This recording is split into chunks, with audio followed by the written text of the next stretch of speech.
Decimoquinto domingo durante el año. Evangelio de nuestro Señor Jesucristo según San Mateo, capítulo 13, del versículo 1 al 9. Jesús salió de la casa y se sentó a orillas del mar. Una gran multitud se reunió junto a él, de manera que debió subir a una barca y sentarse en ella, mientras la multitud permanecía en la costa. Entonces él les habló extensamente por medio de parábolas. Les decía: el sembrador salió a sembrar.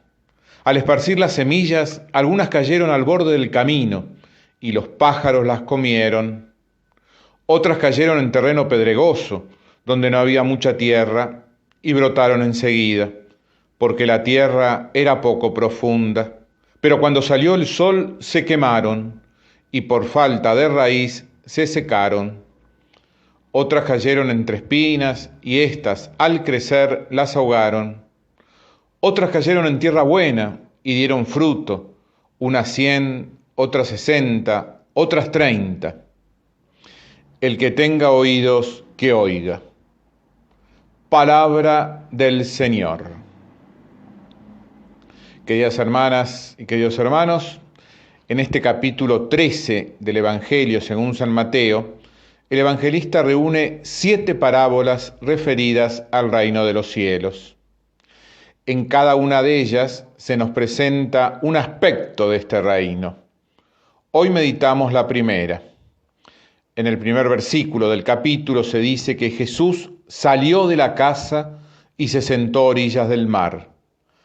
Pasa de la revelación íntima a una proclamación pública.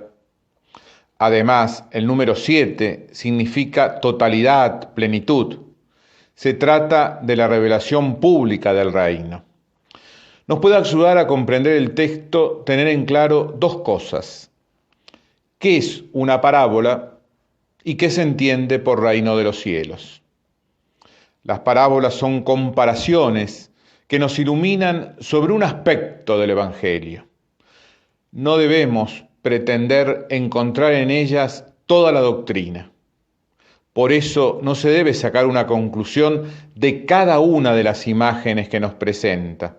Tenemos que captar cuál es el tema central sobre el cual la parábola nos quiere iluminar. La parábola implica siempre un esfuerzo interpretativo del que escucha. Su comprensión dependerá en gran medida de la actitud que tenemos al recibirla. Cuando se dice reino de los cielos, se habla del reino de Dios. Los cielos es un modismo para designar a Dios y no debe entenderse en oposición a la tierra.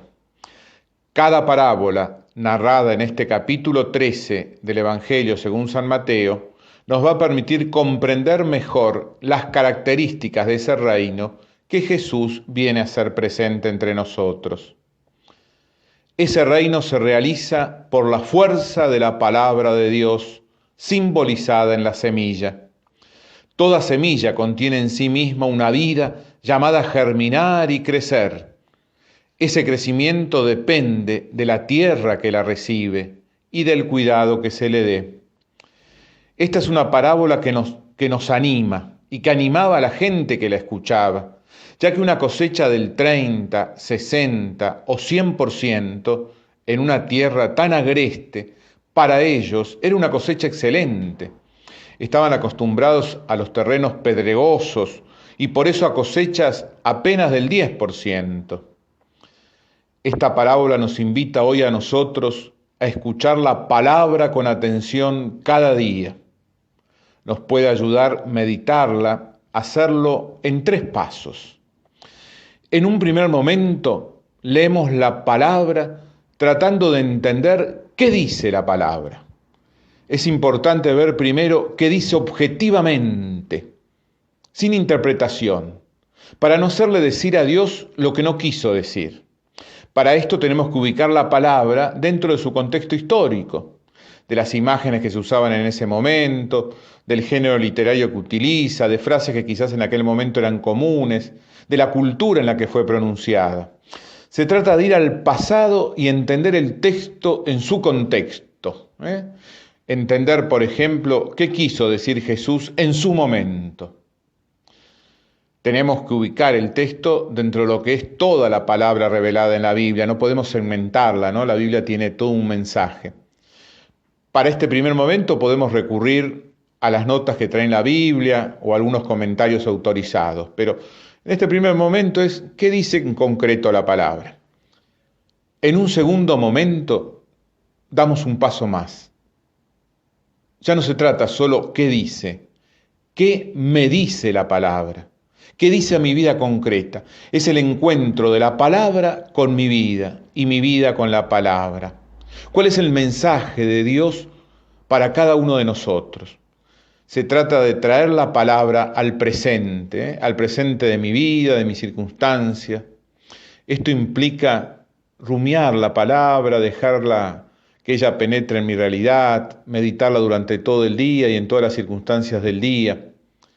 La palabra de Dios, queridas hermanas y queridos hermanos, ilumina las preocupaciones cotidianas.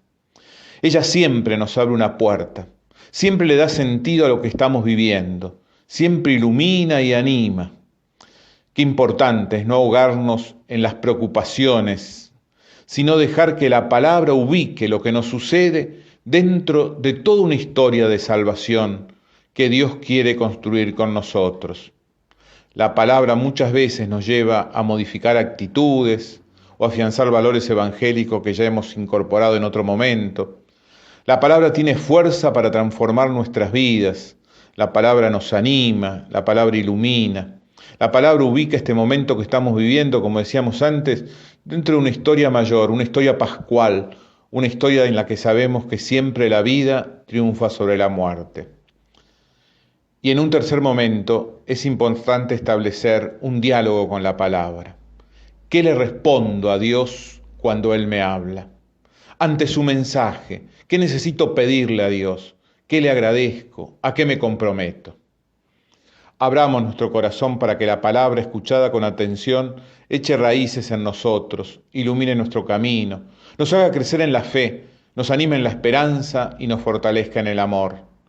La palabra no solo nos ilumina, también realiza en nosotros aquello que nos revela. Sabemos que la palabra de Dios es eficaz y que siempre realiza lo que proclama, como dice el libro de Isaías en la primera lectura de este domingo.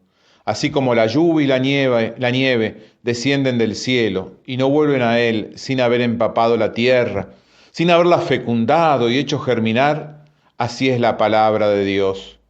No vuelve estéril, sino que realiza todo lo que yo quiero, dice el Señor.